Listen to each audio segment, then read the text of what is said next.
Well, we're out here at Willow Springs. We got the car back together. S15's looking good. Got the front end all reworked, and we're just shaking it down because we did so many things to it. We had the engine out, the transmission out, and you never know if there's something that is slightly loose, something that just didn't go back together the way we intended it to. So we're out here at Willow Springs, shaking her down. Probably this particular track is probably the most boring track out at Willow Springs, but the reason we run this boring track is because it's repetitive, and when you run a repetitive track, you're able to really hone in on the car, and if you make a change, it's the same corners over and over again. You could really pinpoint if the change is a good change or not. So just configuring a few things here before we hit the track, and looking forward to a cool day of shaking this thing down. Hopefully we did a great job of putting it back together, and if it's not going to give us any trouble, we're going to go ahead and test some more settings, seeing how much more speed and handling we'd squeeze out of this S15.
lap, I didn't have confidence in the car, and then the second lap, I was just like, dude, like, you don't have to lift and breathe, it just sticks.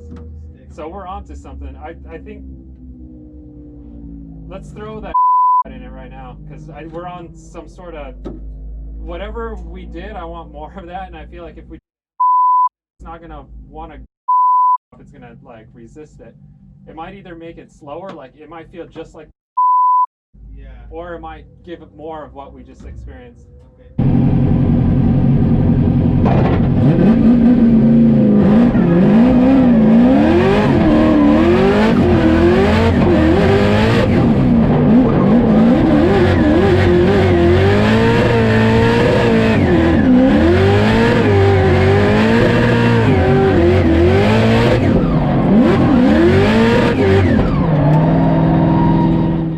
Well, that's it for testing the S15. We went through a bunch of notes, a bunch of settings, changed out a bunch of parts, and the car is actually doing really well. I think this car is better than it was at Seattle before I crashed it. So very happy that we got to do some testing, and I'm happy that Carlos and I did a good job putting it back together so we could actually focus on testing different settings instead of just shaking it down, chasing leaks and gremlins. There is one leak that erupted towards the end, but it's not a big deal. That's why we're out here testing. Overall, the car was amazing, and it gave us an opportunity to fine-tune it even more. These are all the Falcon tires we murdered today, but they went to a good cause because we got some good settings out of the car. And I just realized I don't have any footage of me actually driving the car from the outside of the car. Well, that's too bad because Carlos was too busy operating stopwatch to make sure that we're actually getting faster throughout the day. So it is what it is. Enjoy the in-car footage, and I'll try to film the outside next time. The worst part about having fun at the track and testing at the track is cleaning up, putting all the stuff away, loading up burnt, dead tires, and I got a few things to pick up here. Fire extinguisher. Don't ever go to the track without one of these. And I left an Ignite little 5-gallon drum over there that I was using as an outer clipping point. It's a little sketchy, but better to have some sort of reference than just drive a track without any marks.